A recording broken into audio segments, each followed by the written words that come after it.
Ladies and gentlemen, all protocol observed, you are all most welcome to this workshop where we are going to share our research findings. Okay. So I'm called Helen Nambi.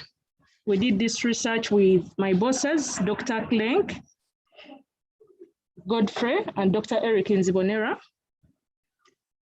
So we are going to tell you exactly what happened and our recommendations. But before we start, I'm going to request that people can introduce themselves so that we can get to know one another. Then afterwards, I'll call on Dr. Eric to call the principal so that he can give his opening remarks as we begin the meeting. Thank you very much. We shall start from here. Good morning. My name is Mark Pamai from the Public Relations.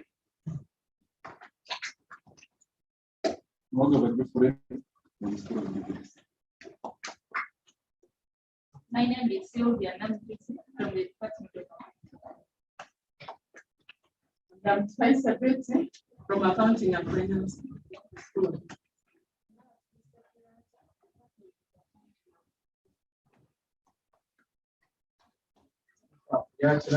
School of Business. My name is John Masana.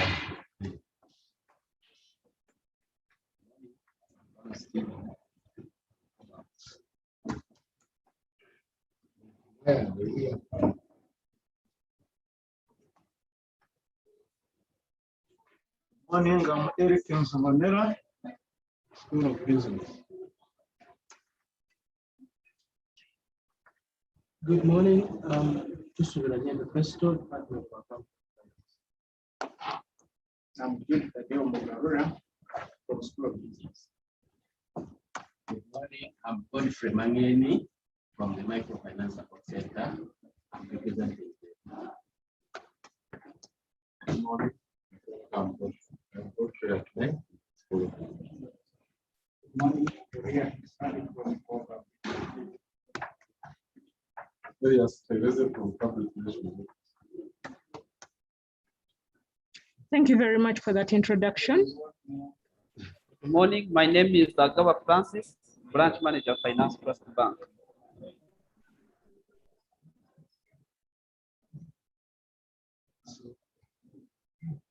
So thank you very much. Please, the person online, you can go ahead to introduce yourself.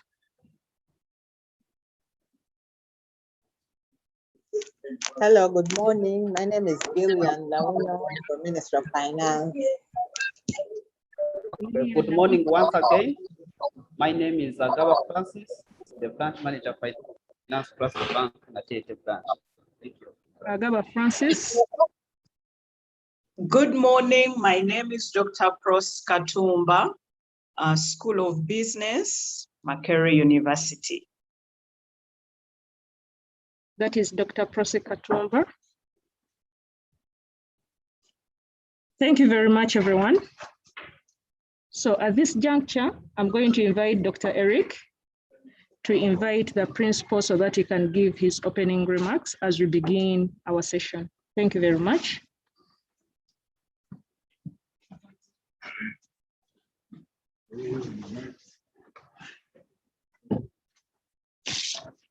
Thank you, Helen. My role is simple, but before I invite the principal, let me take this opportunity to welcome all of you to this dissemination workshop. I'm Dr. Eric Nzibonera, the principal investigator in this research. And we have people who have joined us online. And we also welcome you to join us physically. Thank you so much. When we are doing introduction, we received Rita Namisango. who is our head of PR office, Makerere University. Thank you so much. And amongst here, people who are attending physically, we have a representative from Microfinance Support Center, Godfrey Mangeni, who is a manager, institutional development, and he is here representing the Executive Director of Microfinance Support Center as a chief guest. The agenda has been shared, and the role of this workshop is the dissemination of research findings. We acknowledge the funders. This research was funded by the government of Uganda through Makerere University Research and Innovations Fund, and we are very grateful. We are expecting to be joined by the representative of Grants Management Committee. We are waiting for her. She will find us. Dr. Helen Nkabara, when she comes, we shall welcome her. So, Mr. Principal, I take this honor to welcome you, to invite you to open the workshop. Thank you.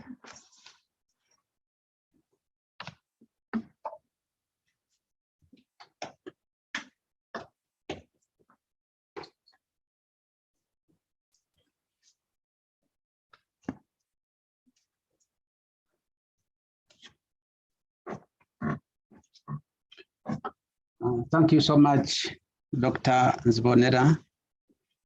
Our chief guest from the Microfinance Support Center, the representative and colleagues from the Grants Management Unit of the university, colleagues from other agencies of government, our partners, staff members of Makerere, the members of the media present here,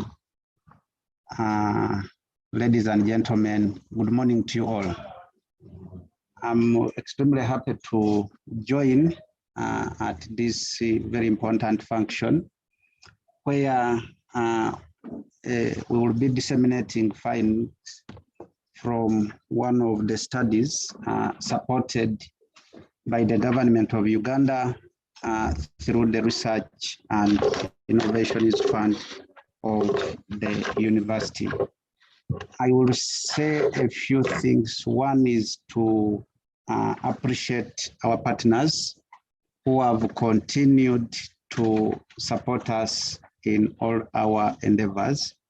We most sincerely appreciate this, and we do hope and pray that these partnerships and collaborations will continue and will continue to become even stronger. Number two is to appreciate the team of investigators led by Dr. Eric Nzibonera and the team for not letting us down.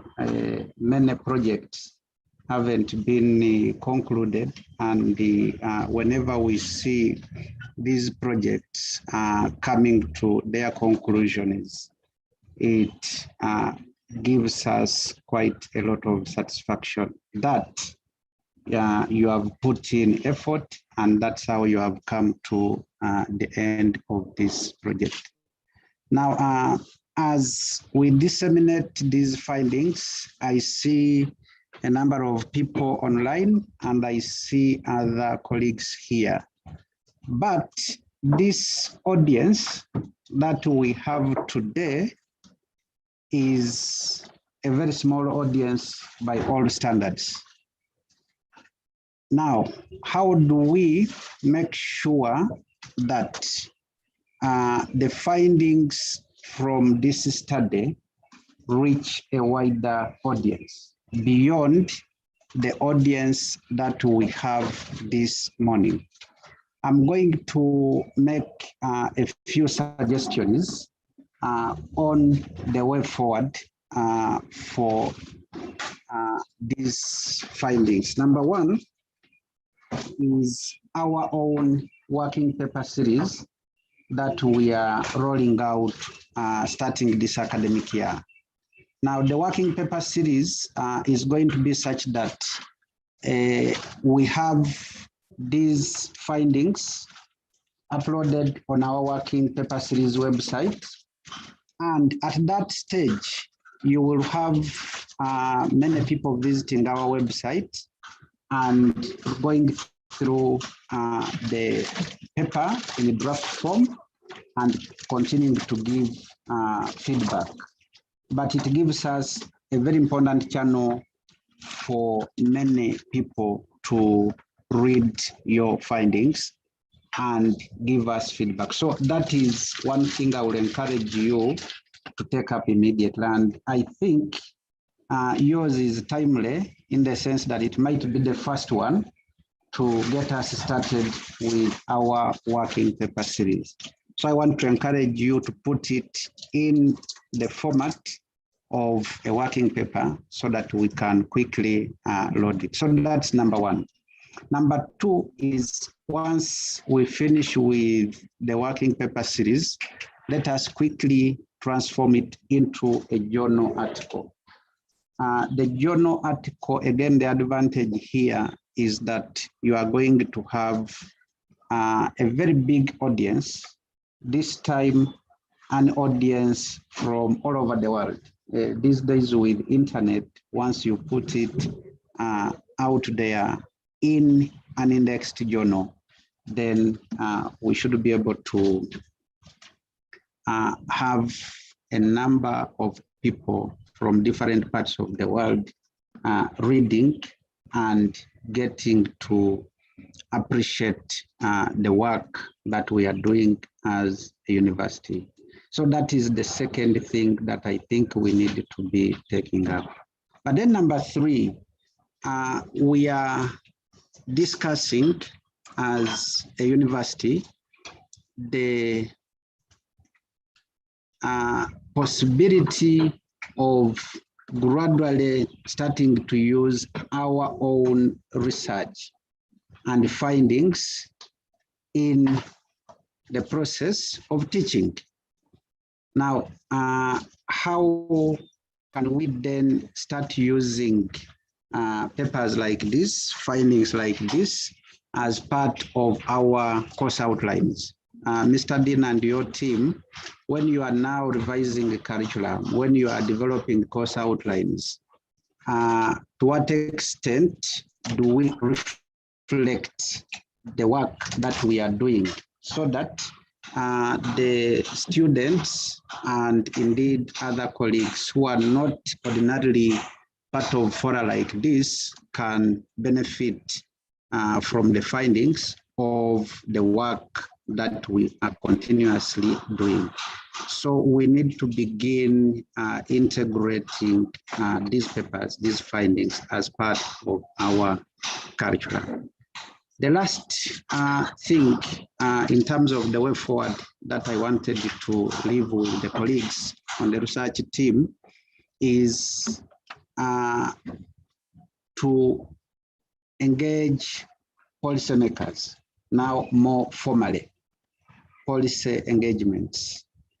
As a college, we are rolling out a framework for policy engagement.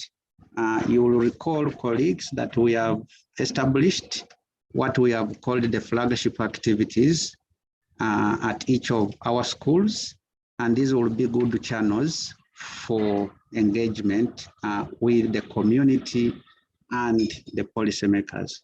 But specifically for these research findings, I would want to suggest that we bring on board yet another channel, which I want to call the policy labs. Policy labs. So what are these policy labs? A policy lab will simply mean that the academia, the non-state actors, and the policymakers come together, say once in a quarter, in smaller groups, and discuss topical issues affecting our country. Now, in that discussion, findings like this will be quite helpful. You discuss these topical issues and come up with policy suggestions that then we encourage the decision makers, the policy makers to take up. Now, it becomes easier to market our suggestions when the policymakers and other actors are part of the thinking process. We should not think that we'll just impose the findings and the suggestions on them. Let's do a framework which enables them to be part and parcel of the thought process, and then it becomes a little easier for these findings and for the policy recommendations to be adopted. So we want to roll out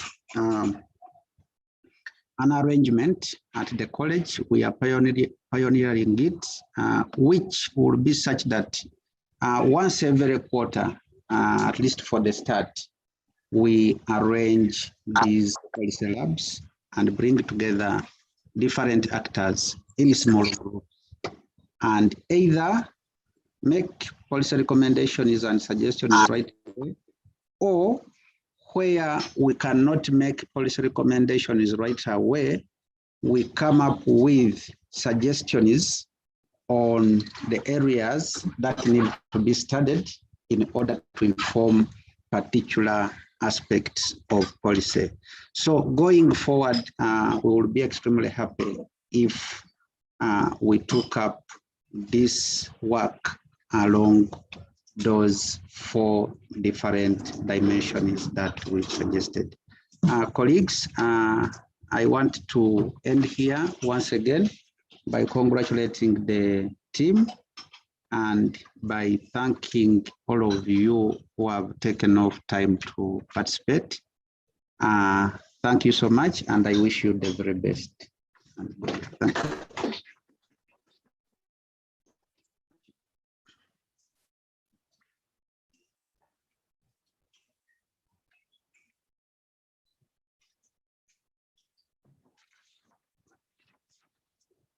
Thank you very much, Prof. We are really honored to have you here. So I'm going to request that we go to the next item on the agenda by inviting Dr. Eric Nzibonera to discuss the findings that we obtained as we are doing our research.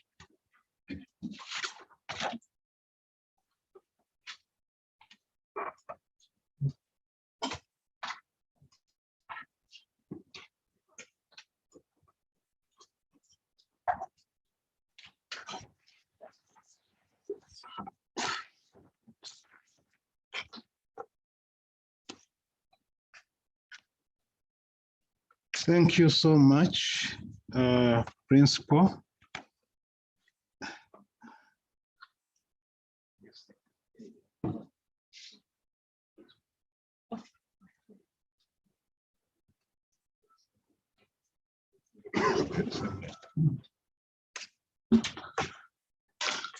So thank you so much, Principal, for the opening remarks. He has made some comments. Our team is recording, and we shall put them into consideration. Now, my role is to present, and I'm aware that we have people who are listening, who have joined this workshop online. So my role is now to present the findings as per the agenda. As I have indicated to the team, this work was done. Here we are 3, but we are also working with Sonko, who is in the Bank of Uganda, but he has not managed to be with us today. He's out of the country. But Dr. Godfrey Kreng, the team member is here, and Miss Helen Nambi is also here. The work is on evaluation of financial inclusion on households welfare in Uganda, and specifically the study focused on Busoga region. I repeat this one again, this work was funded by government of Uganda through Makerere University Research and Innovations Fund.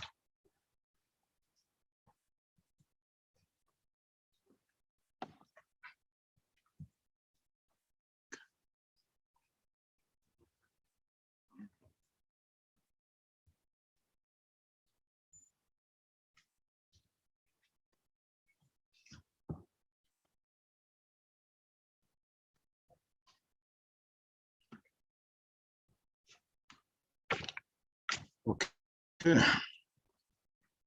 Now, simple description of this study. I have already described what the study is all about, and why we chose the Busoga region. It's because various reports from especially Uganda Bureau of Statistics have consistently included the Busoga region and other regions like Karamoja and Wicked as regions with the high poverty levels. Even when you look at the UBOS report of 2019-2020, 2016-2017, this region is featured prominently as regions with the high poverty levels.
Now, before we go to findings, we need to go through to understand what the study was about. Financial inclusion is a highly regarded and a topical area. It's a process through which financial services are delivered to the disadvantaged and low-income sections of communities on a timely basis and at affordable costs. Those are important keywords.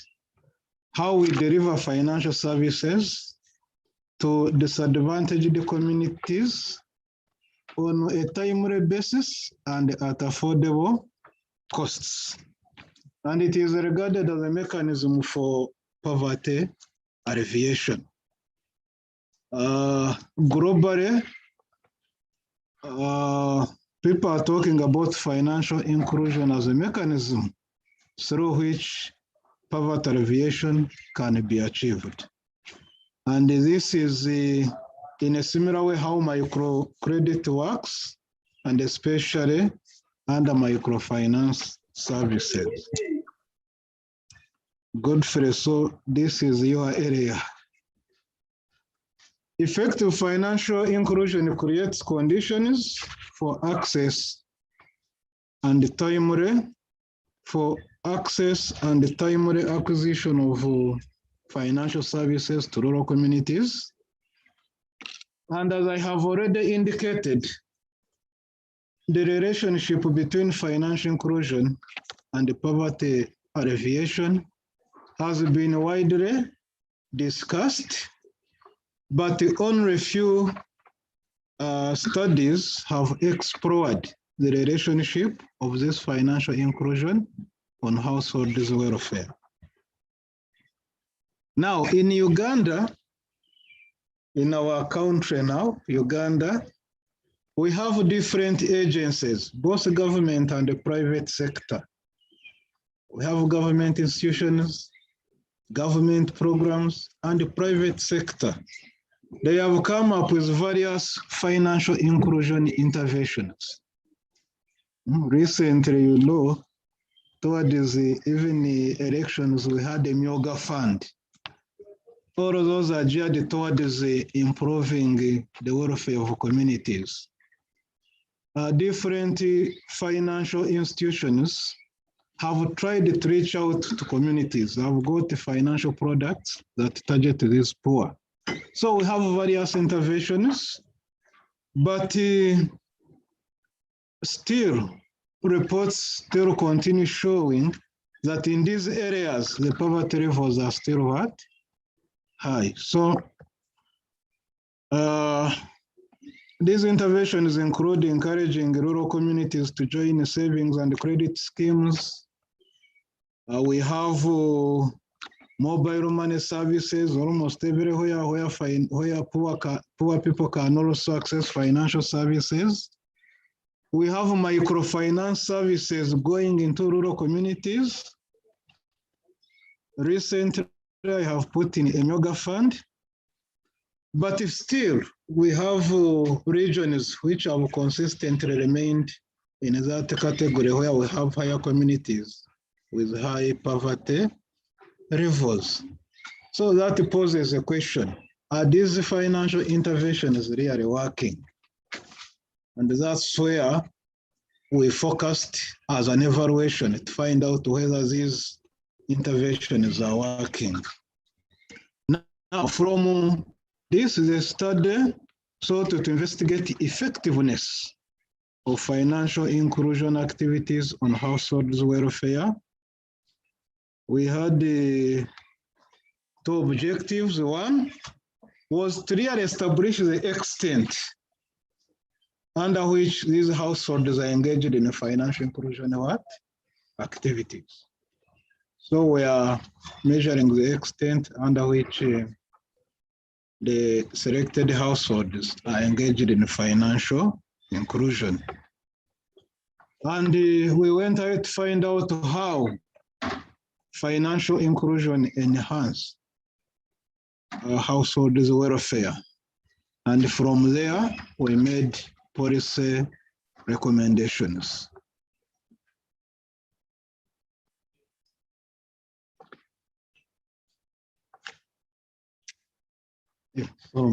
Things and I didn't know that now I am shifting and things are not. It is shifting.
Now, the channels of financial inclusion are organized village groups, such as savings and credit schemes, Those are the channels under which households and communities can engage into financial inclusion activities, mobile money services, commercial bank agents, and microfinance services. If these go into communities, then we would say that people engaged into channels of financial inclusion. And the household welfare is improved through access to quality education.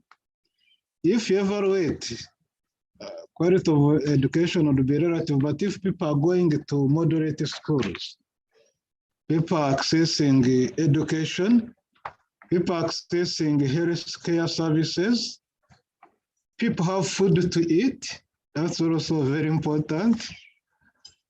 People have relatively fair housing conditions, a shelter. And people have access to information. Those are engagements, or those are mechanisms that you can actually, that can show that the welfare is improved. So those were the descriptions of financial inclusion and the improvements in the household welfare. Now, how was data collected? Data was collected from heads of rural households in the region using a questionnaire. We randomly selected districts, and here we're in touch with the district commercial officers, especially one of Igang and Jinja. So we selected the districts randomly, and later from those districts, we selected also sub-counties.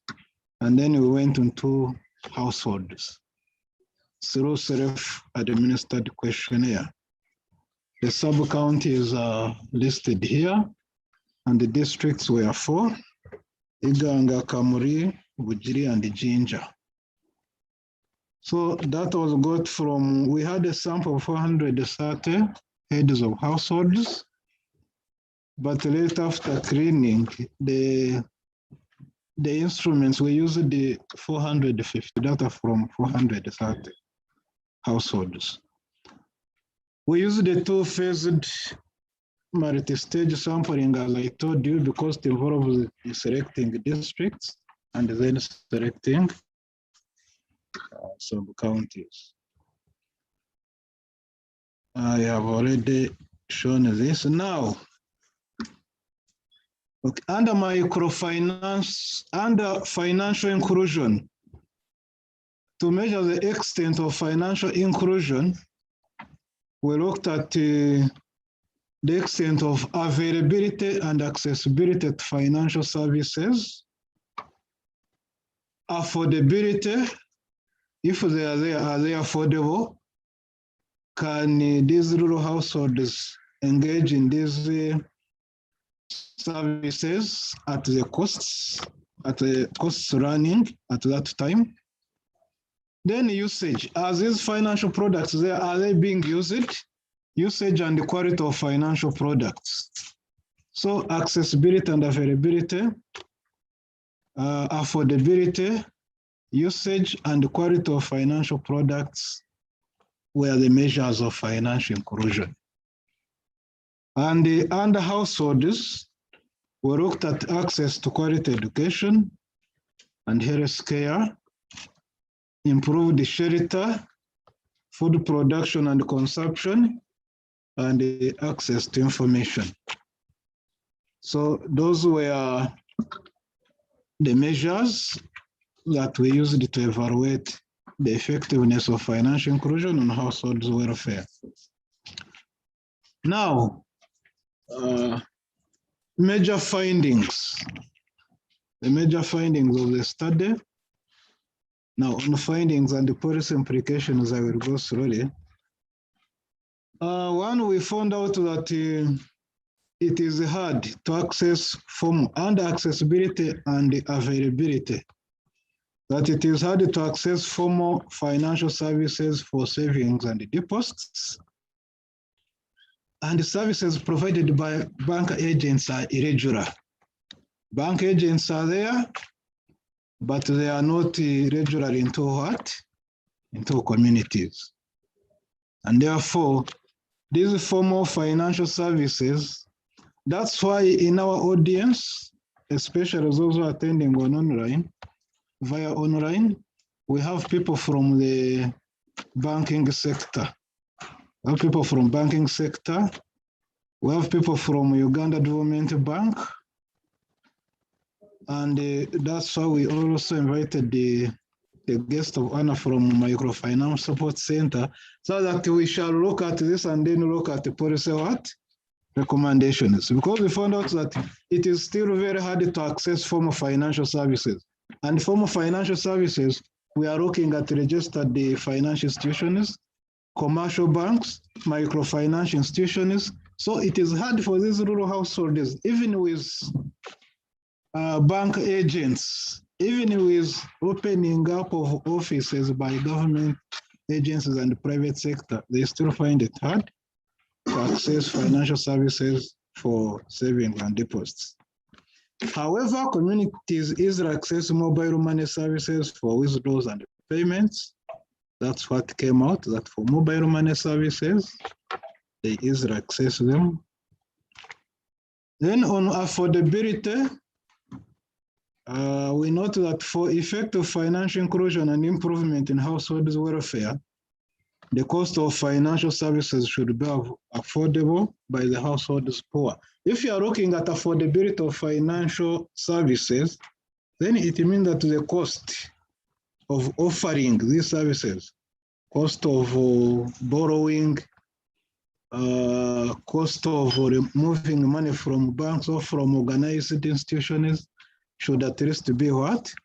Affordable. Now, we found out that the cost of accessing financial institutions and withdrawing funds from mobile money agents is still high. That the cost of, though I don't know which intervention, which policy we can recommend there, but the cost of withdrawing funds from mobile money agents is high. However, the cost of accessing financial services through bank agents, no, this is what we found out, that the cost of accessing financial services through bank agents and carrying out financial transactions through financial institutions is affordable. This was the finding. They say once you get into these financial institutions, that the cost of transacting is affordable. You may agree or you may not agree with it, but that's what we found out. On usage and the quality of financial services, the findings indicated that the households find it easy to use mobile money and village circles. They find it easy to use mobile money and village circles to make deposits and payments. They also pay school fees using mobile money, financial institutions and registered circles. At least when you ask them how they pay school fees, how they access education, they use these services. They use mobile money, they use the banks. However, when it comes to savings, households find it hard to save with banks, microfinance institutions, and circles. They hardly save. Maybe they don't have what to save. But the findings are that they hardly save money, even with these circles which are there. Circles which are there, other financial institutions which are there, they hardly save money. They also open accounts, but these accounts which are opened are not frequently used. They go to circles, open an account there, go to any financial institution that is around, they open an account, but they don't frequently use these what? Accounts. And the indicators we have already presented. that the agents are not regular there. The agents to engage them into these financial inclusion services are not regular. About the status of welfare, the study revealed improvement in income levels. There are some improvements in income levels as a result of accessing loans from financial institutions and circles. So that there are some improvements because of accessing loans from the financial institutions and the circles. There are some improvements in income levels. And the number of school-going children has also increased as a result of borrowing opportunities from circles. However, there is limited income to enable households access good health care and for construction, for shelter, for housing, shelter, improvement, health care. The findings show that there is limited income to cater for that. Now, these are descriptive statistics, but from what I was presenting, these are just descriptive statistics showing the summary of what I have presented. Maybe when you look at A1, A1 is the banks employ agents in the villages to carry out banking transactions. Here they said agents are there. The mini values, these are mini values. When you look at these graphs, we have mini values from 0 to 5, and these are the statements. A mini value of above 3.5 shows that they are agreeing with the statements, but a mini value below 3, that shows that they are not agreeing with what? The statements. So here we have 3.86, 3.99, 3.84, 4.46. They were agreeing with the statements. When you look at the column for mean, banks employ agents in the villages to carry out banking transactions. The opportunities to open an account in the form of financial institutions. It is easy to reach financial institutions to carry out financial transactions by all people in this area. So these statistics are summarized and included in the graphs, but the summaries of these findings are what I have done presented. For instance, when you go to this, the cost of carrying out financial transactions in a financial institution is affordable. They indicate they agree with that. But when you look at it's not expensive to access financial institutions, they disagree. They say it is what? Expensive. Cost of depositing and sending money through mobile money account is affordable. They give you a mean of 4.0. So this is how we summarize the what? The findings. Now, what are the policy recommendations? We recommend that the research team recommends that financial and microfinance institutions should employ agents to at least every parish. Actually, now when we are looking at this is almost rhyming with the parish model the government wants to roll out now. But we are saying we should employ agents at least to every parish or sub-county, and these agents should be regular because we are told even if banks put agents there, they are not regular, and therefore people can hardly access these services. So we are recommending that they should employ agents to at least every parish or sub-county to enable households easy access to financial services. Maybe what we could add that these agents, they don't just employ them, they're already there, but they should be regular. It should be regular. But you know, even these financial institutions, before they make them regular, maybe they weigh the cost of making an agent regular vis-a-vis the business. So, but for the private sector, players, those who are dealing in the microfinance services in the banks, to enhance financial inclusion and therefore enhance welfare of communities, we recommend that we have regular agents there. Then also recommend that government through district commercial officers should encourage households to organize into village savings and credit cooperative organizations and identify various financial unique products, because you can create those credit and saving schemes. We can say you put it at every parish, it's okay.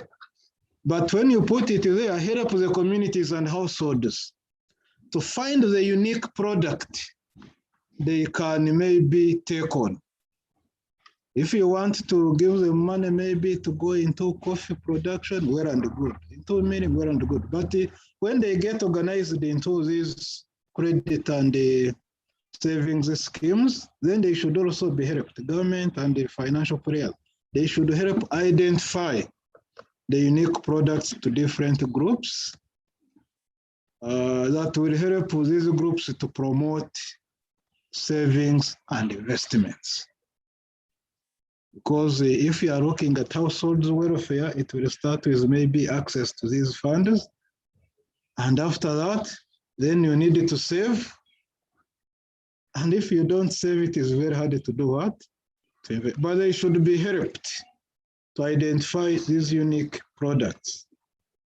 When you look at the parish model which the government wants to roll out, they have identified the unique areas where they want to put the focus. So even here,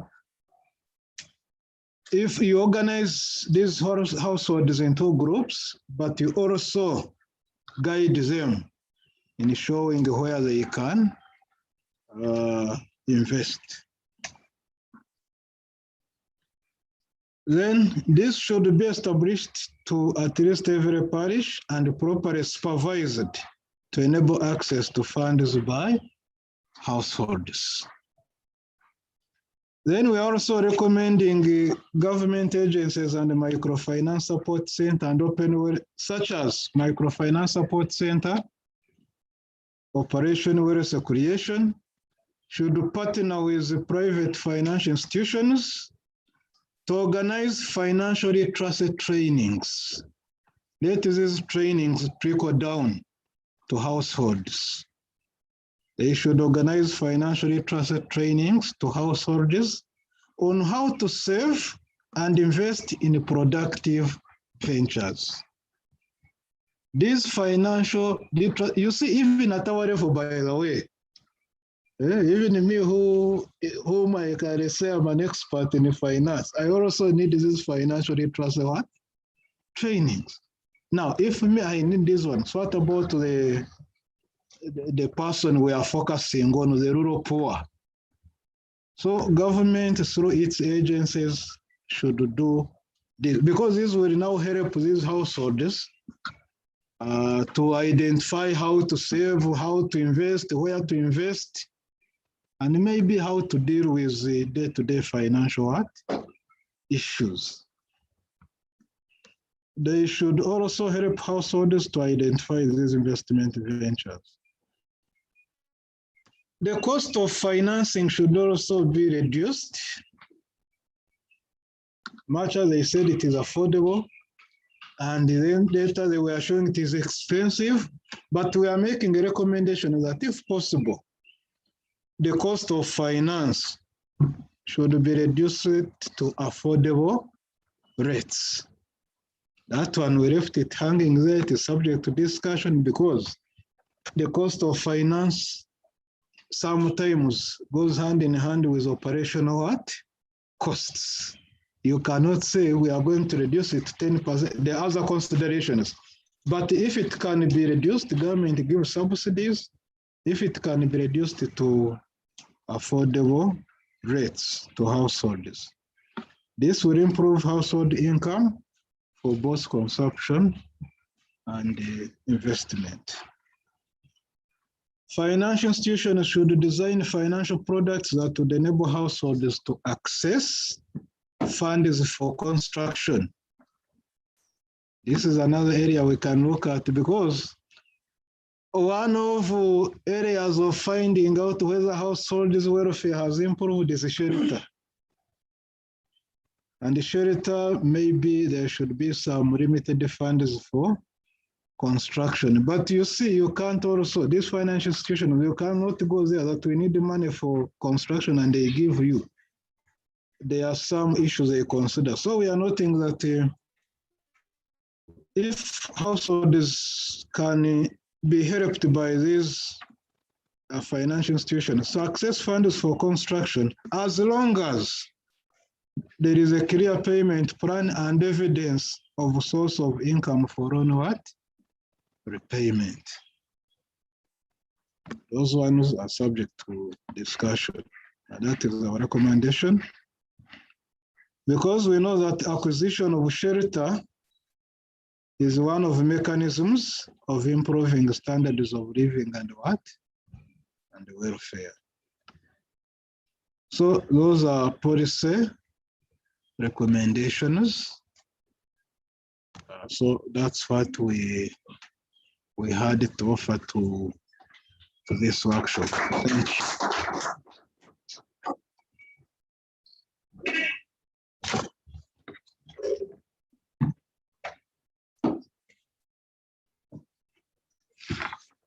Maybe before I allow her, there are some few people who joined us. If they can also introduce themselves to the audience and maybe to people who are viewing us and listening to us online. I saw people coming in.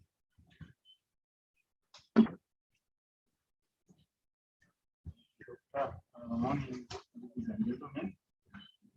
I'm Edson Salva Shawareva, and I work with National.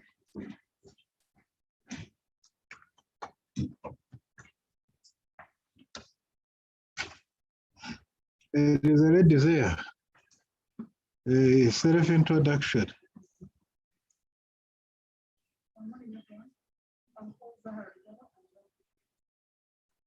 Okay. Thank you.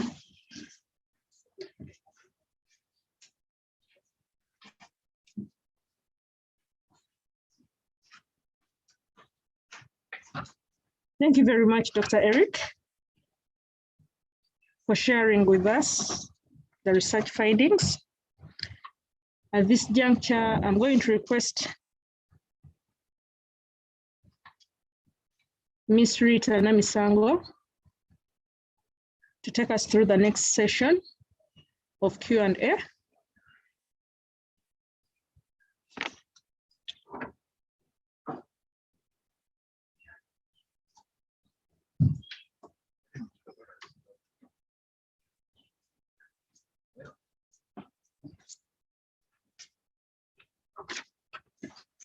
Yes, good morning, everyone. Thank you very much for honoring the invitation to those physically present and those following us virtually on Zoom. We also, in a very special way, I'm requesting the hand clap for the people physically present wasn't really enough. That is to you, Dr. Eric Zvonera, and the entire research team. And I also wish another hand clap for the School of Business. Then the one for the College of Business and Management Sciences will be louder. Thank you very much. I reserve the one for Makerere University. Okay. Yes, it's now time for the question and answer session. I'm glad I'm not an expert in business, but this idea of financial inclusion brings all of us on board. And I know that you have questions, but I'm also very glad that it touches on the parish model. Now, my singular honor is to first of all request the people present, physically present here. If you have some questions, let us kindly put up your hand. Okay, let me first start with someone who's not from the college. Is there anyone who is not from the college physically present with a question? Yes, kindly, your name and the question. Sorry, name, institution, or organization you represent, and then the question. Thank you so much. Morning, everyone. I'm Stephen.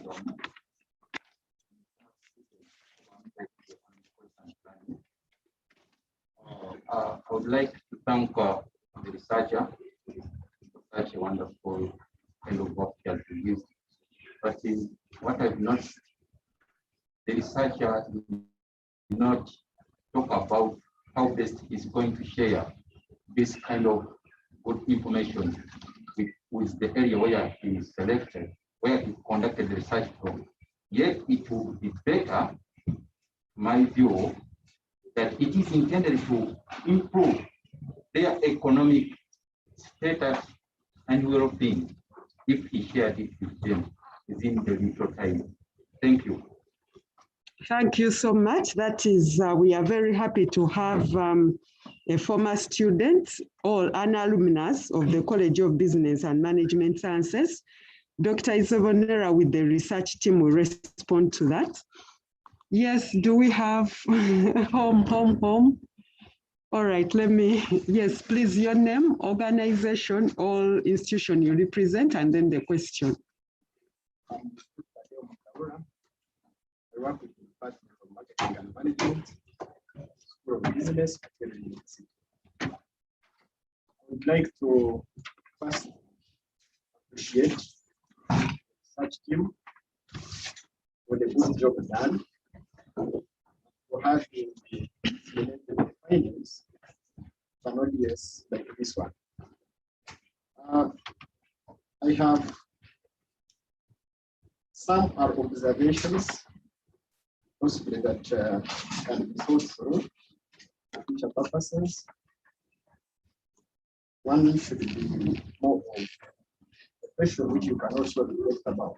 Now, the question, you talked about mobile money services being costly. And there is something that has always been running into my mind whenever I try to transact through the mobile money services. Usually when it comes to the point of sending money to another person or making a deposit to your own phone, when you don't have the phone with you, there is usually a charge. Most of the agents charge 1,000, but there are those that are prudent enough that do not charge that. And I think as per the government policy, that's not allowed. I don't know whether you found that one in the field, and what recommendation then, what appropriate recommendation are you providing? Then the last one, I liked your recommendations, the policy recommendations, but assuming I was the researcher, I shouldn't say that you should do what I would wish, what I should have done. But if I was the research team, possibly you might have done that in the report. I would have expected you to subcategorize categorize your recommendations. The first category possibly can be that where you have cross-cutting recommendations, okay? Then you also have specific recommendations, for example, recommendations that relate to individuals, recommendations that relate to the family level, at the local community level, then the national level, the financial sector, and the other category can be other support institutions like CEOs, NGOs, and intergovernmental organizations. And at each of these levels, you try to relate your recommendations to the key intervention areas you talked about, the education, etc. Thank you. That's it from me. Thank you so much, Mr. Mgabra from the Department of Marketing. To those following us virtually, we are still handling the question and answer session. I see some hands up, but let me just finalize the people physically present, then I'll come to you people who are following us virtually. Let's have our very own. He'll inform us his name and department. Yes. Yeah, thank you. I'm Peter Tuliachira, Department of Marketing and Management. Now that's Dr. Peter Tuliachira, Department of Marketing. He's physically present and he's going to ask a question. And the first place I thank the team for the job well done. However, there are two areas that we need more clarification. One, you indicated that there are reports indicate various regions that have high levels of poverty, including Buketia, Bukesoga, Buketi, Soga, and Karamoja. However, it did not tell us what informed you in as far as Soga region that you concentrated on is concerned. Why did you not go to Karamoja? Why did you not go to Buketi? Why did you concentrate on the Soga? Findings on availability and accessibility indicate that it is hard for those communities to access financial services. However, it did not go ahead to tell us the bottlenecks, the impediments to accessing those services, because by simply telling us it is hard, one cannot assume that possibly transport will be and so on and so forth. So that's the actual reason why those people cannot afford services. But also abandoning availability and accessibility, you have now told us it is hard to access, but to what extent are the services available? Because you are putting those together and therefore tell us whether the services are available, but only communities find it difficult to access them. Thirdly, I expected the study of this nature to have some specific objectives, such that at the end of the day, you will tell us the extent to which you have achieved those objectives. And those will even be part of your recommendations, because these recommendations, some of them we don't know where they come from. They simply just imagine at the end, we don't know they are based on so on and so forth. Thank you very much. Yes, thank you so much, Dr. Peter Tuliachira. Financial inclusion. Any question coming in from one of the ladies physically present in the room?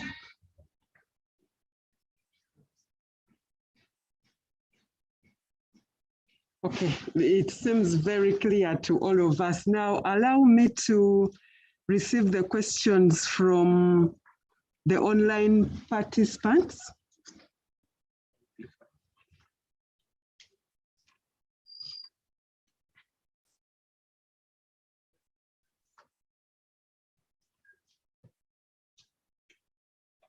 Yes, Dr. Edward Bale, Professor Edward Bale, I see your hand up. Yeah, thank you very much, Rita. First of all, I would like to congratulate the team for the job well done, and yeah, also to thank the government of Uganda for providing the resources, and for Makerere University for leading us to the government coffers to make sure that these resources come to enable faculty members to undertake a research. I wish to register that. Thank you so much, Tim, for what you have done. And my question is whether, because the reason why I'm on the floor is because definitely I have great interest in evaluation and looking at the two variables, financial inclusion and the welfare. And so here I am trying to think aloud whether you had a measure of welfare, you had a single measure of welfare. Definitely I've seen in your presentation, you are interrogating a number of things, including schooling, including all those things. But maybe my question is that given that your motivation was about the fact that financial inclusion efforts have been implemented by both government and the private sector, however, poverty levels have remained low. My question is that from the data that you collected, have you tried to compute a certain measure of welfare, say poverty? And therefore, have you tried to undertake a quantitative sort of relationship between financial inclusion and the welfare, so that at the end of the day, we can sort of understand the impact of this, at least quantitatively? Because from your topic, I see an evaluation of effectiveness. And so a quantitative result would speak more, in my opinion. Thank you very much. Thank you so much, Professor Edward Bale from the College of Business and Management Sciences.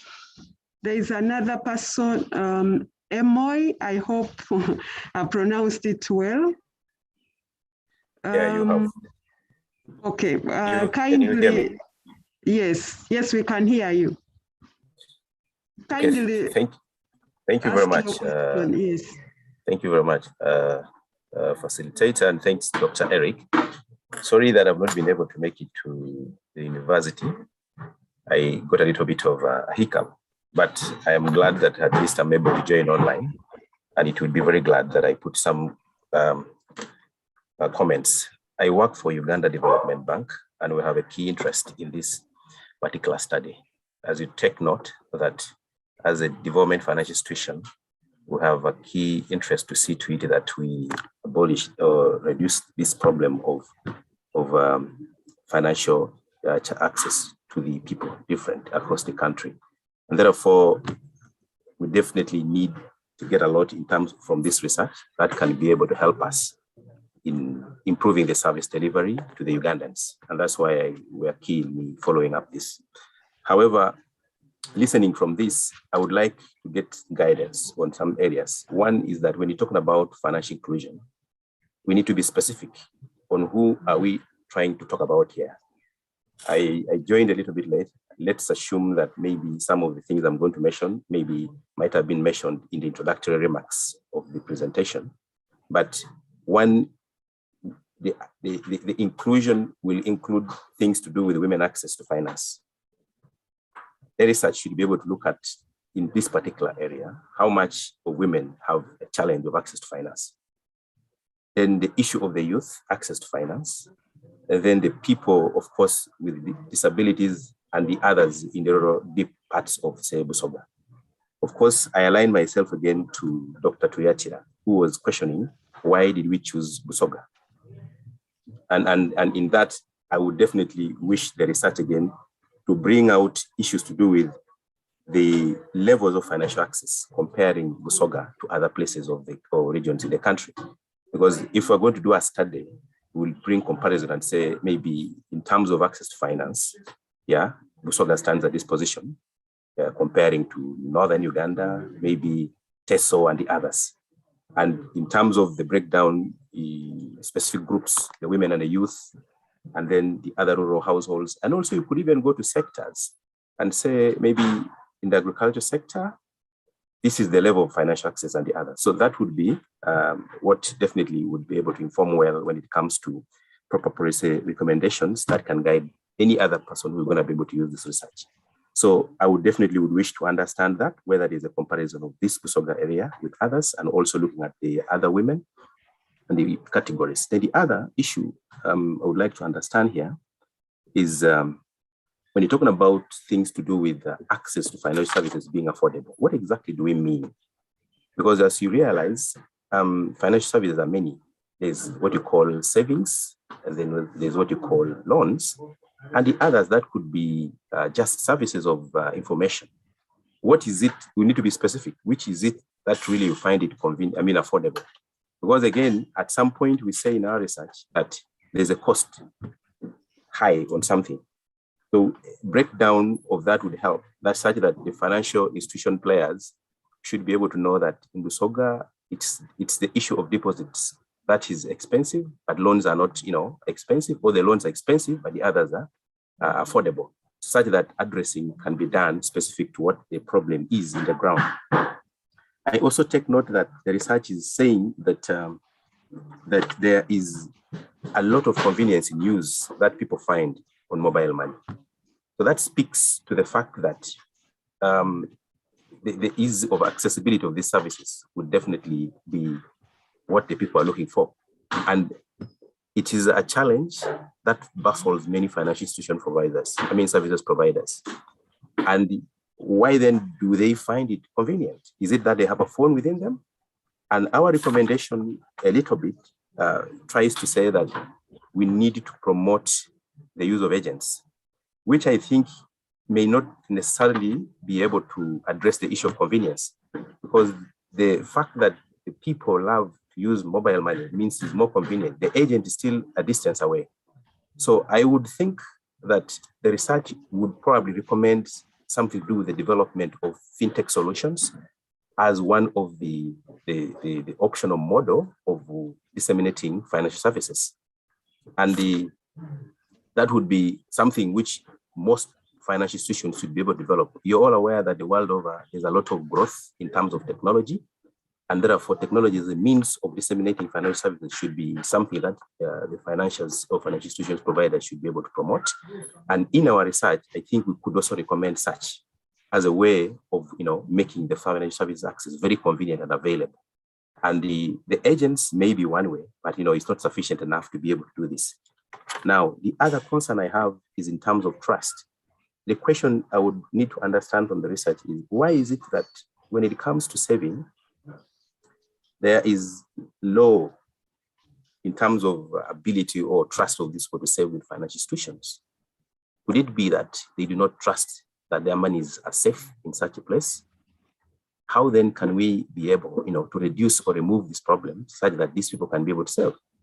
You're aware that recently, I think there's been a publication that has been going around where, and it's still running, where government is saying that, look, if the money stays in account for a certain time idle, we should take it up. And that has been misunderstood. And that is one bill that is going to definitely be able to change people's perception about savings in formal institutions. And therefore, the research can also help to recommend things to do with awareness campaigns as a way of building trust that can then enable the people to go down into saving. And otherwise, if we leave it that way, then it means they will definitely be using the traditional means of saving monies in pots, which will be wasted at some point. So I need the research again to come out to a little bit elaborate more on why it is difficult for the people to save in banks. Like you said, is it an issue of transport, or they simply don't have the trust? And if it is a trust issue, then we should definitely find a way of how we can be able to reduce that. Now, the other I'm looking at here is the issue of regulation. We have recommended in our research that we should be able, to promote the use of village savings and loan associations, circles, cooperatives, and advise most of the people who are, within the different parishes to form or join one. But we've not talked about the aspect of regulation. You're all aware that many circles in this country are prone, to issues to do with mismanagement of funds. And this is one of the biggest problems that is making many people not be so much interested. So I think we need to highlight in our research the importance of regulation, supervision of this, what you may call informal financial service providers, such that they can be able to, the users can be protected. We do not have to have this as political kind of vehicles that can be used, for selfish interests, but rather clear and good service options for the people to benefit. And therefore, regulations is key. You're all aware that we have, the UMRA, Uganda Microfinance Regulatory Authority. There is now a discussion to take it back to the Ministry of Finance. But even before it even begins to move, it's already being moved out. So that is a challenge. And I think the research should be able to recommend strengthening of regulation such that at least the informal users of this method of service provision should be able to get protection such that they cannot easily be mishandled. Then the other I would probably try to suggest is that we need the research as well to come out to say something in regard to the contribution of the economic activities within the area. If we say that there is an improvement in welfare of the people, what is it really? And if we say there is an increased use, say, of financial services, what is it really contributing? Is it simply that, the people just get money from nowhere? Or there is specific activities that kind of, makes people survive and earn, that now brings into them participating in this kind of business. So a little bit of touch in the economic activities of this area would perhaps help to highlight. And we also need to check the trend in terms of poverty, whether, the financial services really, is it also affecting the levels of poverty or the levels of poverty remaining the same all through? That now can be able to inform proper recommendations, which then need to be intervened on. So in a nutshell, I would probably say that we need as well to come up with proper models of how we can be able to approach the issue of financial inclusion in this particular area. We've talked about, I see one recommendation of promoting the use of SACCOs as one, but is it sufficient? And then maybe others, including fintechs, would be something that the researcher can be able to suggest.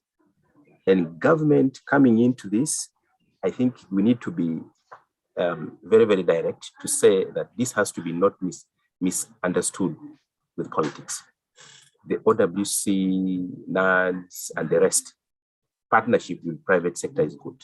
I think that vehicle would definitely be able to become more sustainable, because if OWC comes in and then partners with the private player should be able to promote that activity even when OWC has moved out.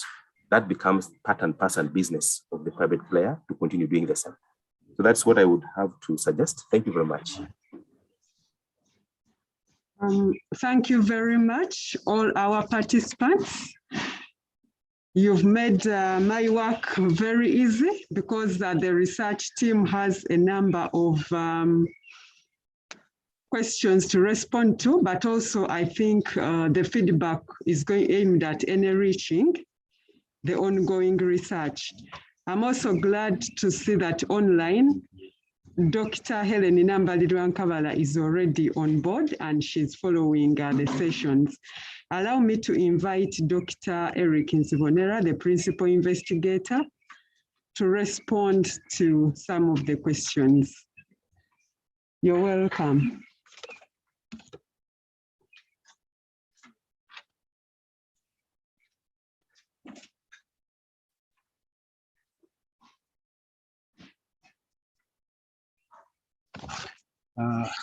Thank you, Rita, for taking us through this session.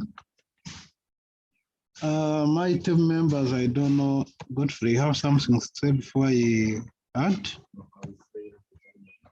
Yeah, okay. Okay, I will start with, you didn't mention your name. With Stephen.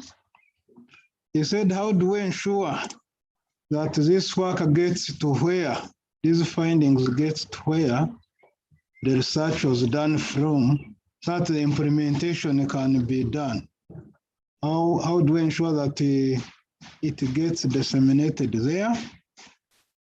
We had invited some practitioners there. For example, I don't know, I'm not checking online. We had invited the regional manager of Microfinance Support Center. He had promised to do who is in Ginger Remigius that would join online. I have not checked. Invited the commercial officers to join online, one of Iganga and one of Kamure. I have not checked. But we have prayers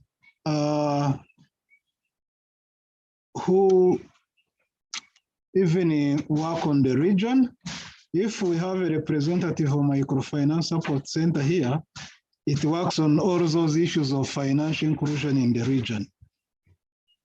And from what the principal said, when we put this work into seminar series, we write publications. Definitely, the players in the financial sector will get this information and it will get disseminated there. Some of the issues raised, Judy talked about the issue of mobile money charges, that some are not, you are bringing like irregularities, that it is not allowed, for example, to go and deposit money and they charge you 1,000. But what we got was a general recommendation that people use these services.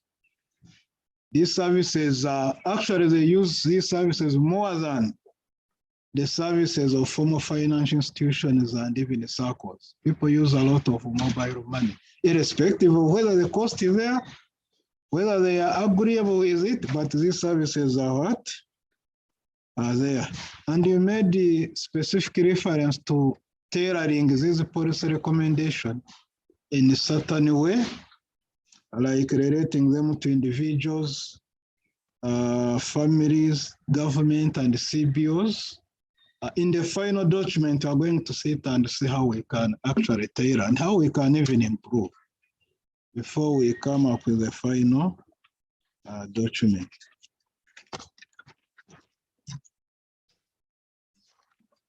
Why Busoga? My friend Peter, I have mentioned the Wikedi. We have the research team has mentioned the Wikedi, has mentioned the Karamoja, and yet now it chose Busoga. We have not presented it here, but it is in the writing. It is in the formal write-up. Busoga is one of these of the areas.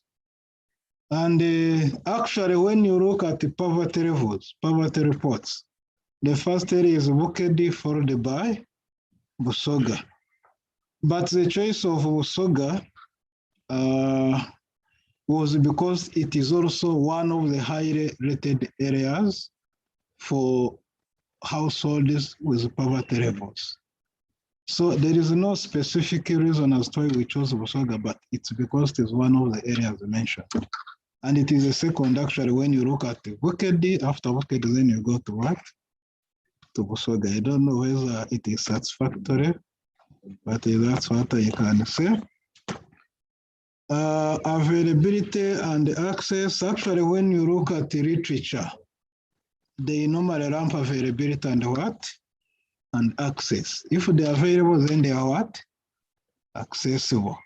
It is very hard to read literature on financial inclusion and you separate availability and what? And the access. Now, you mentioned something about specific objectives. This thing cannot go up again. But I mentioned those specific objectives.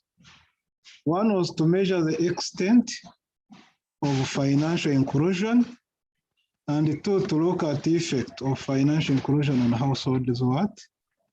Welfare. Unfortunately, I can't go back, but they are there.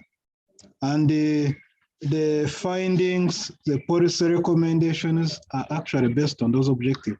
Maybe to combine with what Professor Barry has asked, when you are looking at the effect of financial inclusion on household welfare, there are issues of relationships. And therefore, he expected the correlation, results of correlation analysis, results of regression analysis. And when we are developing this presentation, we agreed as a team that you see, when we put all of those things here, this is going to look academic. And yet we are disseminating this to the public to easily understand what is there. But those correlations, we went ahead.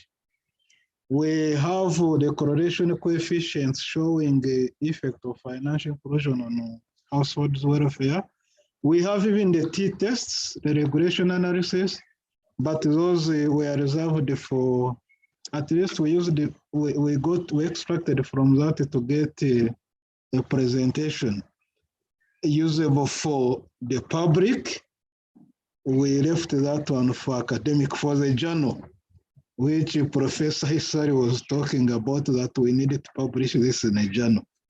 But we carried out those results, we have them, and they informed part of this policy recommendations. Measures of welfare, I know Professor Barry comes from the quantitative and the figure side, so he expected to see figures on welfare, education, etc. But we also do a quantitative analysis based on the questionnaire, and the measures were there. We looked at access to information, shelter, education, healthcare. They are there, not the time series figures, but we used the questionnaire, and it is also a quantitative study, also recognized in research. So they are there. Those were the measures of welfare. But let me specifically go to these issues raised by Mr. Emoy. Financial inclusion, first of all, as we indicated as a team, it's a topical area, and it covers so many areas. Somebody can look at the financial inclusion and focuses on the youth. How do the youth group access funds? Which products are designed for youth? At what cost? What percentage of youth in the whole country that is accessing financial services? Another one can choose to look at disability. Another one can choose to look at the ratio of women to men. You can look at gender issues and the financial inclusion. But this was a general study just looking at households. We did not categorize on whether the head of household is a youth, whether we are looking at youth group, women. We are just looking at the household's issues of welfare and financial inclusion. So maybe for future studies, somebody can write a project on financial inclusion and youth, financial inclusion and women, gender issues and financial inclusion. This was really a general study.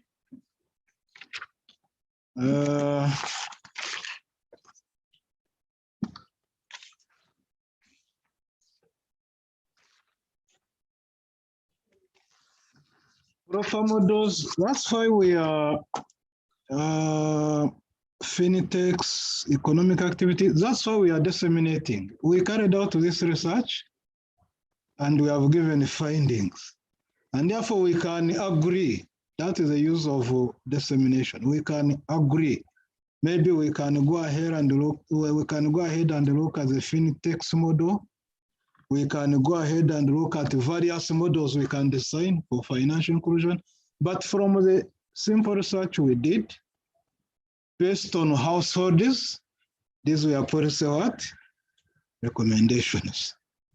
We can do more. This does not stop studies. We can do more studies. If Helen, they said she's online. If Helen can allow us to give us more money to refocus this study, we can still do that.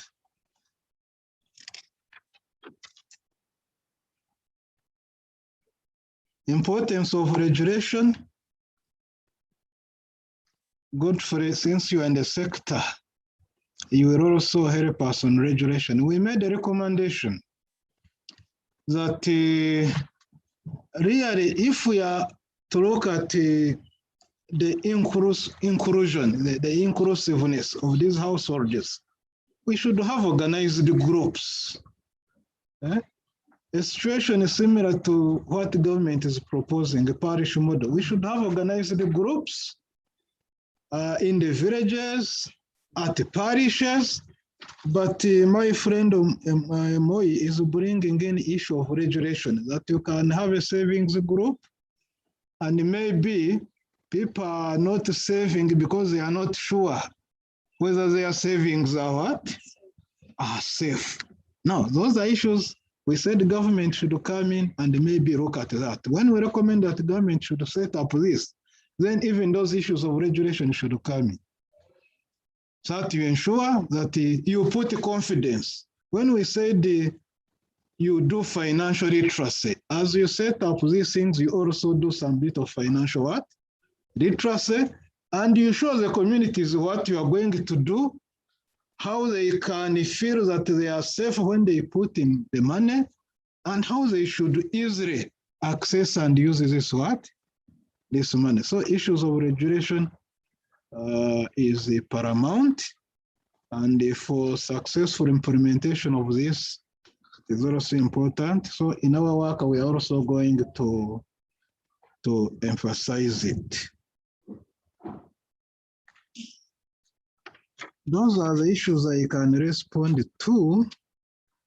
Others we have, they are capturing, we shall sit as a team and we modify. Doctor, maybe before you leave the... Yes. Before you leave the floor, I would perhaps also recommend that you suggest issues of sources of financing or funds for the financial institutions as a recommendation, because here you see you're recommending the cost of financing should be reduced to affordable rates by households. But then what's the cause of these high rates, if there are any? It speaks to the where these financial institutions get money from. They might be getting from expensive sources, which then makes them to lend at higher rates. So in our recommendation, perhaps we can also say that we should recommend government to provide suitable avenues where the financial institutions can be able to access funds for on lending at very affordable rates, such that they can disseminate the same at lower rates. Thank you. Thank you, Moi. Actually, we had talked about it. We talked about it that maybe government can look for subsidies. If it is committed at financial inclusiveness, it can identify where the cost is coming from and maybe put some interventions like giving out of subsidies to see that these costs are really affordable to the communities to access funds. But thank you so much. We shall sit as a team and we fine tune in the final document. So that's what I can say.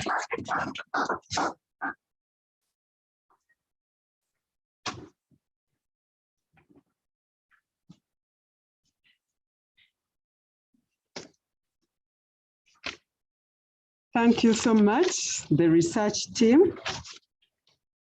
In line with our program, I'm honored to invite Dr. Helen Nambali-Rwankabala, the representative of Grants Management Committee, Makerere University Research and Innovations Fund, to speak to us. Dr. Helen, you're welcome.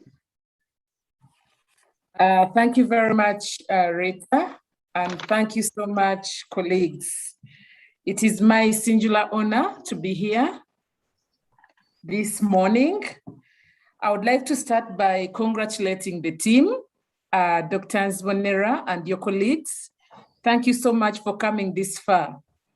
Actually, when I had your presentation, bringing up a lot of debate, it clearly shows that your study is indeed a study that is needed by us. I would like to thank the principal for setting the pace. Professor Hisali clearly mentioned something that borders on what our colleague from UDB was coming to. Professor Hisali clearly said he would like to introduce policy labs. And indeed, if we are to study and we are to make impact, this is the only way we shall be able to speak to the communities that we are addressing. Eric, people did ask you how you're going to take this to Busoga. Now I say this with a bit of selfishness because that's my region, and I must confess.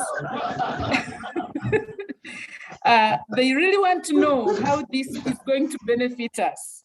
And I am anxious and I'm inclined to already commit that as Professor Hisali introduces the policy labs, we should also be able to take these findings to the communities.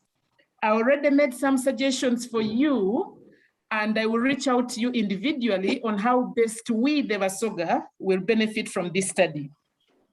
But away from that, on behalf of the Grants Management Committee, most especially our chairperson, Professor William Bazeyo, I would like to really thank each and every participant who is here with us today. And more so, thank you, Dr. Nzibonera and your team for not only doing the study, but also reaching out through this dissemination, which we are clearly seeing that we need more, like Oliver Twist will want you to go to the grassroots. The topic that you are really addressing today of financial services is critical, especially to the grassroots. You indeed raise issues around the preparedness of the circles which are taking shape at the local levels. And then we clearly see the need for empowering or giving financial knowledge to these circles. And indeed, I would like to agree with our colleague from UDB that we need to be more precise. So clarity and precision is going to take us to the next level. As we are presenting, you had very good findings. And my question was, where next? And I know my where next question will feed into where you kind of had a fringe or a fling on me by saying, if they give us more money, the Grants Management Committee is definitely willing to give this money as long as you clearly show the need for this.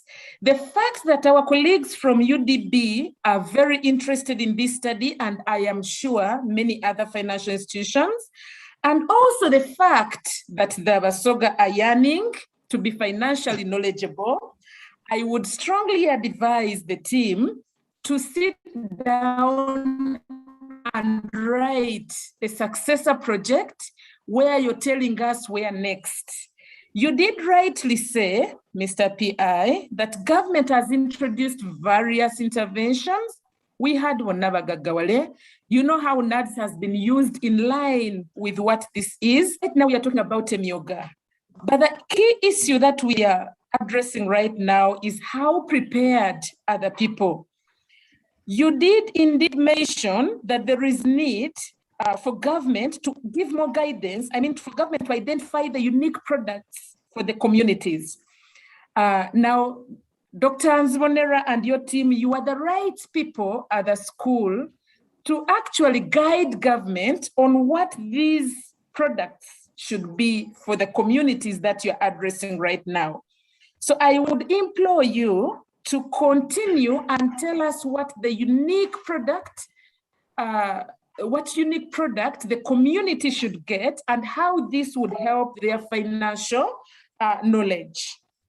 I would like to say that if we are to promote meaningful savings and investments, which are also impactful, that is very urgent. Our information, our guidance to government is critical, and it is for that reason that government of Uganda has come out to support this.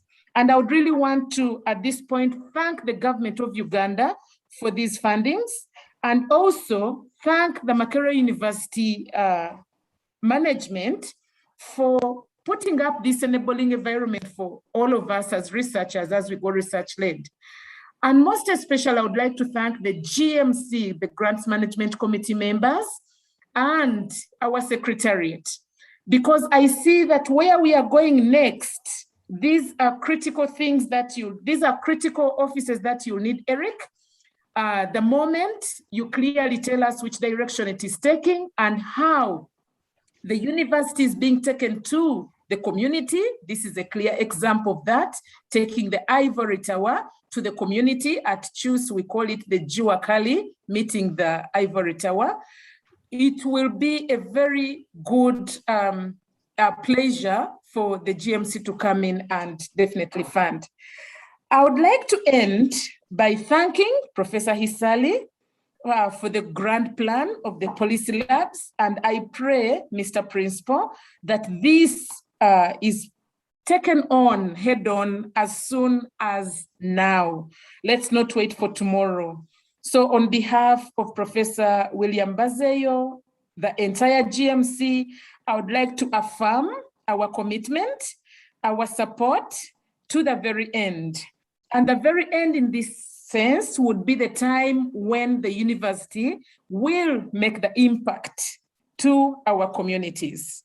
Let our communities benefit from these findings and the great lessons. Eric, you must find a way of ensuring that the communities in Busoga region are getting this information and the entire nation, because what is in Busoga is not unique. I'll also end by thanking all participants for turning up today. And definitely the PI and your team, thank you very much for using these funds profitably. And we look forward to seeing a successor project proposal. I thank you very much.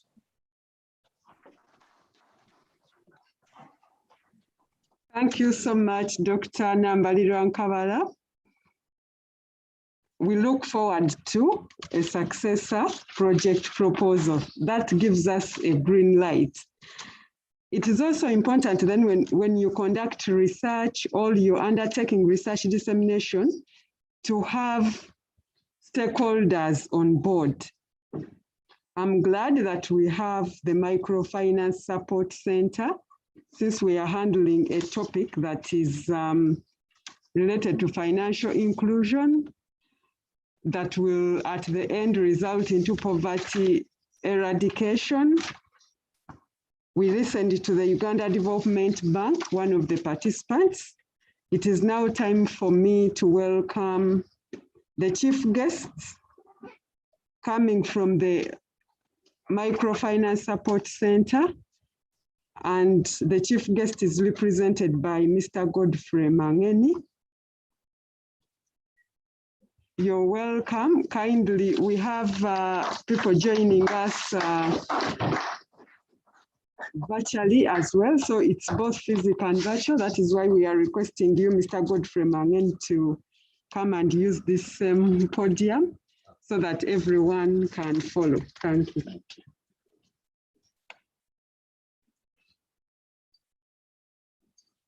Thank you so much, Rita, for the invitation. Thank you so much, the researchers, for the wonderful work you did. Microfinance Support Center is in this space. This is our space. And I'm excited that Makerere University has come up with findings that we definitely have to work on. Microfinance Support Center, like you all know, is a Government of Uganda company. Government of Uganda set up the Microfinance Support Center to facilitate access to affordable credit for our communities. We also do training. We do capacity building of our institutions. So when I look at these recommendations, I really see that the researchers are talking to us. Busoga region, where your study was undertaken, is a place where we are very active. We have a zonal office in Jinja. We also have a satellite office in Iganga. And we are active in all the districts of Busoga. What have we done in Busoga? For your information, principal investigator. Many years ago, Microfinance Support Center was only disbursing funds to microfinance institutions and SACCOs. Now, in our areas of Busoga and the East, we didn't have many successful SACCOs. What we did was to introduce groups, village savings and loan associations. These are financial institutions that are on the ground in the communities, and we thought that through those would increase financial inclusion. And we've gone a long way. We have successful institutions of that level in all those districts. But I think from these findings, we need to do more. We need to engage more with you and the commercial officers, community development officers on the ground to reach our people more, because we see that we still need to do more.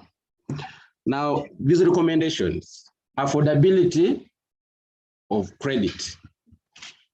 Government, like you all said, has had so many interventions.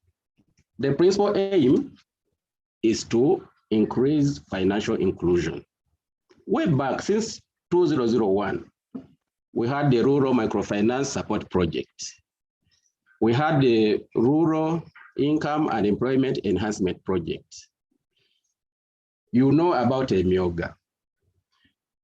EMIOGA fits squarely in these recommendations because government has decided to avail seed capital to categories 18 enterprises at each constituency. Now, at constituency level, we are going to have SACCOs, but these SACCOs have membership from parishes. We form associations at parish level, and then these parish level associations form SACCOs at constituency level. Government is encouraging our members who are members of the associations to save. Now, saving is going to help us to build a pool of resources on which government adds seed capital. That's going to solve two things. One, it's going to solve the timeliness of access to funds because the money is managed by members themselves through their SACCO. Then two, affordability. Government has put in seed capital, which is a grant. Now, we are proposing that members who borrow this money should borrow it at a low interest rate, not more than 12% per annum. That's what is in the EMIOGA presidential initiative, mainly to improve financial inclusion. But what you recommend, very important here, is financial literacy. Some people may think EMIOGA is one of the many interventions government brings for other purposes, but this one, we want to help government through education, constant coordination with you researchers, with district authorities, with stakeholders at all levels to ensure that this program supports us in ensuring that we have financial inclusion. So much money has been put in this fund. We think we need to support the fund and the beneficiaries to achieve this. You also mentioned the parish development model, which is a new initiative, also trying to achieve the same thing. So through education and support from experts like you, we shall be able to achieve financial inclusion, which will then help our communities improve their welfare. You rightly say that when our members' welfare, our communities improve their welfare, then education, health, household shelters and what will improve. So that's what we all want to achieve. As Microfinance Support Center, we pledge to take these findings seriously, the recommendations seriously. I want to request that the researchers share this with us such that we take it to another level.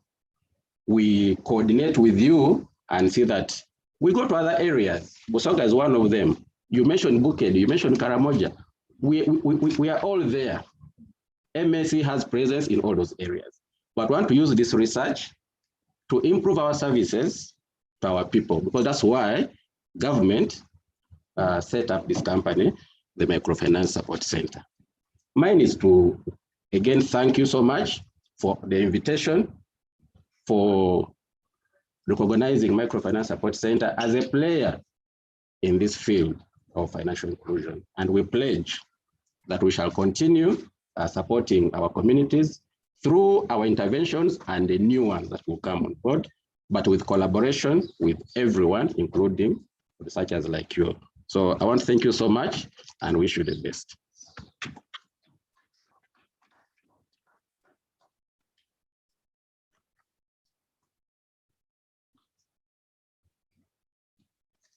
Yes, when you have recommendations and you have a stakeholder, Microfinance Support Center, ready to receive the recommendations and support you, but also to look at how the recommendations can improve their work and also ensure that they spread it to other regions. I think that is commendable.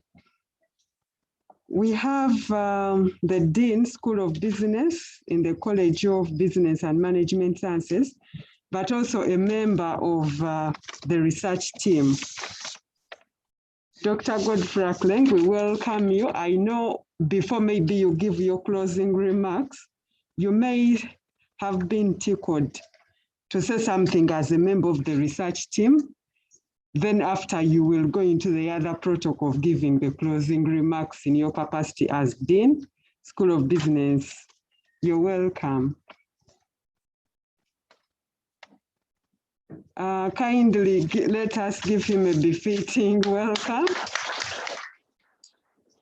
We are going to listen to him first in the capacity of a member of the research team. I want to imagine there is something that you want to say, and then thereafter, he'll wear the shoes as Dean and take on his substantive, the closing remarks. Thank you so much. Thank you very much, Rita. There are lots of things like that have tickled me, but I think we shall set another time to reflect on them as a team, and then also to provide a better understanding of it. But of course, generally speaking, financial inclusion is a very important subject and a conversation, which is very important. And I'm very happy that the government of Uganda a few years ago took on this as a very important, how would I put it, a very important topical issue in the development of this country. To the extent that I think in 2010 or 2009 there, the Bank of Uganda set out a strategy on how to deliver, how to do financial deepening in this country. And then also, I'm also aware that there have been very many institutions, including the Microfinance Support Center, that have been actively participating in financial inclusion in this country. As a nation, we need to reflect a lot on government interventions over many years, say like from the 1990s up to today, in trying to address the gap that financial institutions have not managed to address, especially in trying to improve household incomes and also to help the households understand a little bit of earning, improving their earnings, and also deepening their own access into financial services. That is, to me, has been very critical. So looking at the various models and the interventions that government has made, the question that comes out very critically and persistently is, where is the success, especially in the social impact areas, and where has been the failure? Because these vehicles have been very many. If we started around 1996 with Ntandikwa, I think was a one vehicle, which actually commenced the matters of financial inclusion in households. We have also looked at the issue recently of youth livelihoods I think the Youth Livelihood Program, which is also another vehicle, which is also attempting to answer the same question.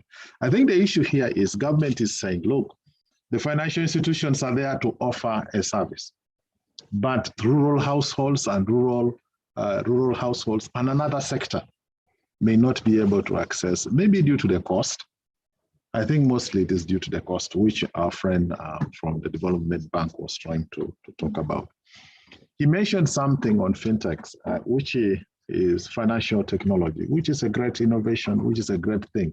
This is a conversation now in the world, financial technology, simplifying delivery of financial services using technology. The question which I was discussing with my brother on the other side is, how practical is it to a person deep down in some of our regions, in some of our areas, to quickly adopt those financial innovations and use them? They are easier from the formal financial markets or the formal financial institutions. But in the informal areas, it might be a bit of a challenge in terms of adopting so quickly. But I'm not saying that that's a bad model. That is actually a very good model. But I think it addresses more to the needs of those who participate in the formal financial institutions than those that don't apply to that. So it's the other thing. The issue of M&M, the mobile money. I use mobile money a lot as an individual. For sure, true. I use it a lot, almost on a daily basis. But I only particularly use it as a platform for payments. It is just a platform. My phone helps me to pick money from my bank and send it to my mother. I hardly use it for purposes of what?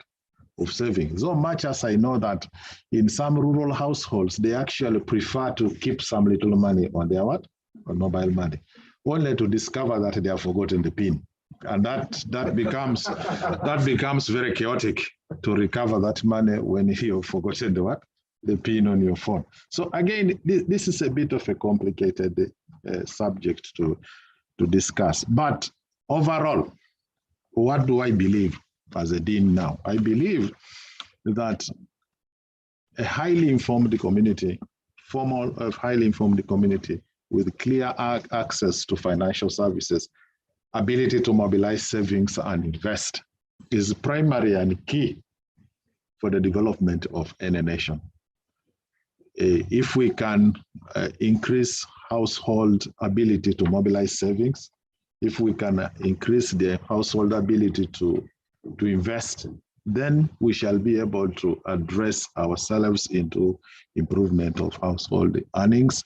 And of course, generally, the economists prefer this improvement in demand, isn't it so? And productivity in the country. Obviously, I think that the success of some of these vehicles, like the current vehicle, the parish model, is also hinged, in my view, for the ability of our people to comprehend matters to do with finances. An ability of our people to earn and save, and also to earn and what? And invest. Otherwise, it might be one of those that we might begin asking ourselves, what is the social impact on this after maybe 5 or 7 years? Now, firstly, I want again to thank the participants for coming, our participants online and our participants present in the conference room. Thank you very much. I want to thank our guest of honor, the Microfinance Support Center, my brother Godfrey Magenis. Thank you very much for coming and representing the CEO. Take our kind regards to him and the deputy. The deputy was actually our student here, so we thank you very much. And we are available to partner with you. We have a fully fledged entrepreneurship center where we discuss some of these issues actually in details. And one time we were saying, one of the challenges that some of these vehicles could be having are issues of mentorship of members in matters to do with the financial literacy, issues to do with how to manage money. So how can you take advantage of our expert ICI, especially on our entrepreneurship center, to work very closely with you? And I'm very glad that you loudly and clearly mentioned that you are more than happy to work with us in that area. So we are happy that you came and you availed yourself to support us. Our colleagues from other institutions, Uganda Development Bank, thank you very much. I liked your comments. My brother Emoy, I was very excited with the so many things that you mentioned about these issues. But like my colleague said, when you touch the matters of financial inclusion or financial deepening, you are touching the hearts of households, they are touching the hearts of individuals. There are many other sectors, even individuals within the broader spectrum, who are actually almost excluded. The PWDs, people with disabilities. We have been targeting the youth, we have been targeting women with different vehicles, but there's not almost any single vehicle that I've known of that are specifically targeted the PWDs. So I think that's a critical area that you are talking, would work with. And then of course, plus other things. We are happy that you came and we shall engage you on the bank on detailed areas. I want also to thank the government of Uganda for availing resources to Makerere University, particularly in support of research on reef. Thank you very much. As a school, we have had a chance to have a few projects of this kind. I think we have now about 4 or 5 projects across. And I think in the recent Reef 3, we got again 1 or 2. In terms of credited, I think wine. Literally meaning, even if it is small, even if you get something small, you just take charge of that small thing. But as a school, we always feel like if we could get more projects and many of these projects, because business catches every sector, whether you're in health, whether you're in technology, whether you are in agriculture, you must make money, isn't it so? So if you must make money, then you must understand the element of business. And any affirmative action towards helping our capacity to develop and research and training in most of these areas, we are more than happy to receive it. But whatever little we have received as a school, we emphasize to the members, utilize it properly and call us for dissemination series. And my sister Helen was saying she has selfish interests in Busoga. I also have selfish interests in Busoga because I'm an Easterner myself. So when Busoga develops, and you know, Eric and the team, including myself, we have been talking about poverty levels. And it seems these poverty levels are concentrating in the East. Busoga, Bukedi. No, Eric was polite not to mention Teso because probably I was, I was a member of the team, but Teso is mentioned. Busoga, Bukedi, Teso, and Karamoja, that's the same region. So Helen, it's in my interest that we work with Eric and the team and the Microfinance Support Center, that we take some of these matters down. On our journey to Karamoja, we start from Busoga and we start disseminating this information and bringing the university close to the people, and then also them to realize that some of the things that they have not been taking very seriously, some people have picked it and they can be taken very, very seriously. So thank you for colleagues in the school and members who have come. There's no better way of thanking you, as always, for keeping the flag of the school so high. We are a young school, hardly 10 years old, but I am glad we are doing whatever it takes to make sure that we exist and we become a power in the next few years. We have done curriculum review together. We are finishing that. We're developing new programs. We are having many activities. Our flagship activity as a school, as you know, is entrepreneurship. And I thank you very much for handling that. The principals, thank you for coming and giving us such lively comments and reflections. We pick your issue on policy labs, and you have been on our bumper on that. And I think I am selling the idea straight away to my senior team. Let us begin looking at this seriously so that we can be able to be the first or second economics, which are the policy labs started recently. But we have to work so hard.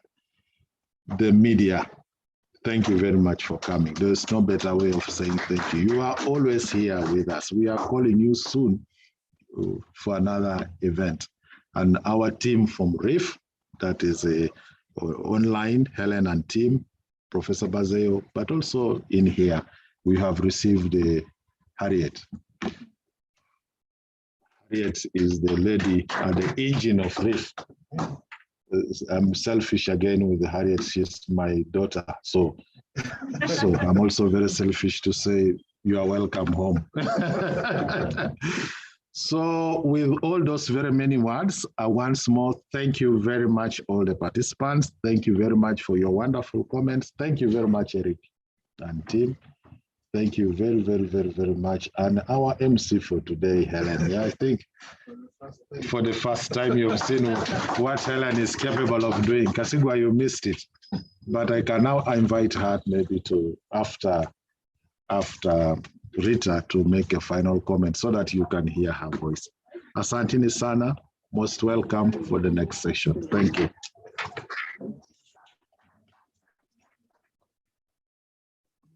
Yes, thank you very much, our Dean, School of Business.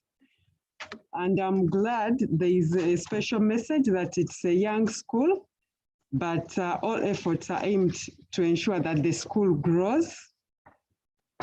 Yes, we look forward to that growth, and that growth will come when members in that school continue to write research proposals, I believe, and also undertake the curriculum review, but also key community engagements. Yes, the Dean has thanked the media team, and allow me just to reiterate that Harriet Adong informed me we have the New Vision and UBC TV, who have been with us from the commencement of this research dissemination up to the very end. And I also know that as per the practice, Harriet Adong will ensure that the media team is able to interact with the research team after this engagement for an interaction, but also maybe some detailed or specialized interviews. In a very special way, allow me also to thank the social media, all online presence team. In this era of being digital, maybe the new normal, we have Solomon Wamukota, who has handled the Zoom for us. David Ichisitu is online, managing the online presence for all the Kobamzi social media pages. We have Elias Tuheleze and Mark Wamai to manage the Makerere University social media pages and issues to do with photography and documentation so that we are visible online. And I also thank Harriet Adong, the MACRIF communication specialist, for also ensuring that we are visible on the MACRIF social media pages. Thank you so much. Now, to everyone who has been following us virtually, thank you so much for sparing the time. And allow me to invite Helen, our MC, to take us through the next session. Helen, you're welcome.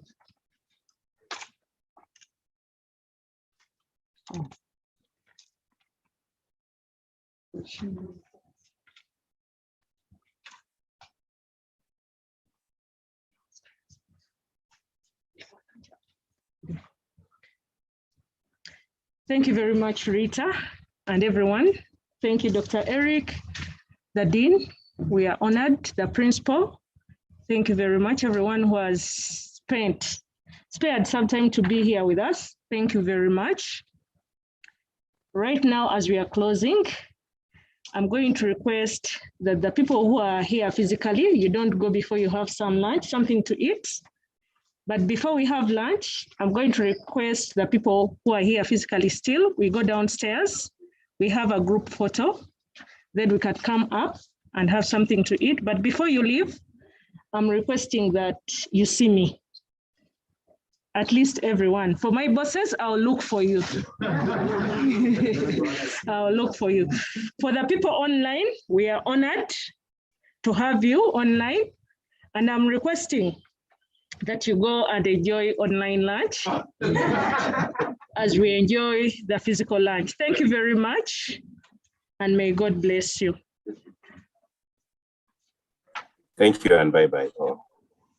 Bye.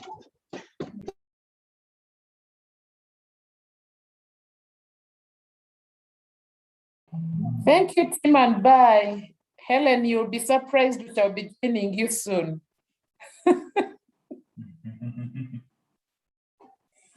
We shall be glad to receive you. Okay, thank you so much.